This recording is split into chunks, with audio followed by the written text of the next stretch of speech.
এই গরমে মরেই যাব, প্রিজন ব্যানে সালমান এফ রহমান।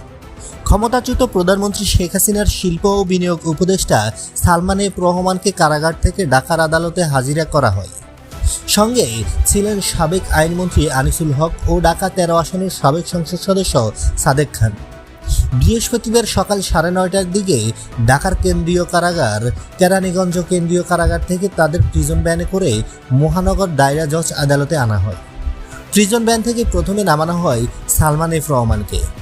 এ সময় দায়িত্বরত পুলিশ সদস্যরা তাকে বুলেট প্রুফ জ্যাকেট, হেলমেট ও হাতকড়া পরিয়ে দেন। তখন তিনি বিরক্তি প্রকাশ করে বলেন, এই গরমে এসব পরে মরেই যাব, অনেক গরম, খুব গরম। এরপর নামানো হয় সাবেক আইনমন্ত্রী আনিসুল হক এবং ঢাকা 13 আসনের সাবেক সংসদ সদস্য সাদেক খানকে। 5 মিনিট পরে আরেকটি প্রিজন ভ্যান কারাবন্দী সাবেক প্রতিমন্ত্রী জুনাইদ আহমেদ ফলককে আদালতে হাজির করা হয়। এ সময় তিনি বলেন, হাসপাতাল থেকে আসছি, দোয়া করবেন, ব্যথা এখনও রয়েছে। তবে তাকে কোন হাসপাতাল থেকে আনা হয়েছে সেটা বলেননি। পরে তাকে আদালতের হাজতখানায় নেওয়া হয়। বন্ধুরা, নিত্য নতুন এক্সক্লুসিভ খবরাখবর সবার আগে পেতে আমাদের ইউটিউব চ্যানেলটি সাবস্ক্রাইব করে পাশে থাকা বেল আইকনটি অন করে দেওয়ার অনুরোধ রইল।